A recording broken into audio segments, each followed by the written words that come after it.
It's Christine G, and I'm going to be going over some information about the Mod 7 Project 2. So here we have this calculated test statistic, and here's the formula up here, and then it yields negative 10.198, so forth. And then what I did here, a student had a question about this, and this would be a left-tailed test, and you can see the formula for that. And it's so close to zero because this would be 17 decimal places out to the left. And so it's just Excel's rounding it to zero. And then here we have a two-tailed test.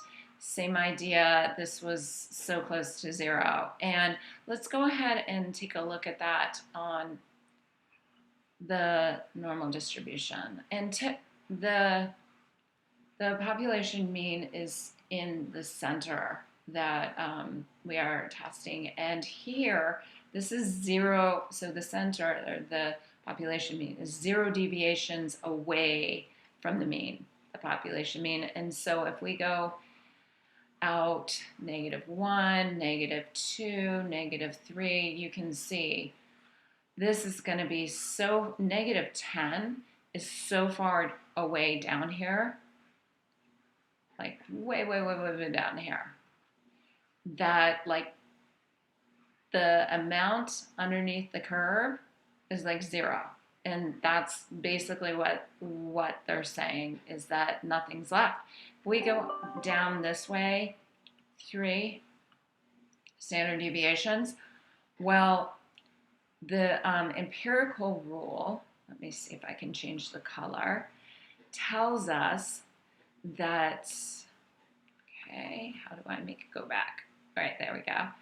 That this gives us, this area under the curve is 99.7%. So very little, like, 0.3 percentage points would be under the area that's not included here. So down here, -10 out here, well, there's just nothing under the curve left. So that's what this is telling us. And now when we look at doing a right-tailed test, well, let's say that if we're doing a right-tailed test, well, this is kind of tricky because everything here, or 100%, or if we wrote it as not as a percent, 1 would be our p-value, or the area under the curve.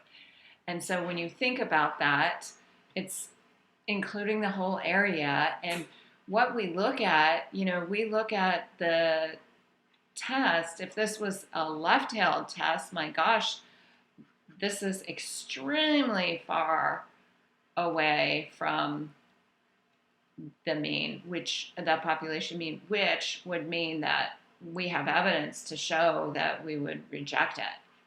So, but in this case, we have the p-value being the entire area under the curve. So it's not way down here. This is if you're doing a right-tailed test, it's not way down here or even here or here. It covers the area where the population mean is. So hope this makes sense. And I hope it's cleared some stuff up. Thanks for watching, and I appreciate it. Bye.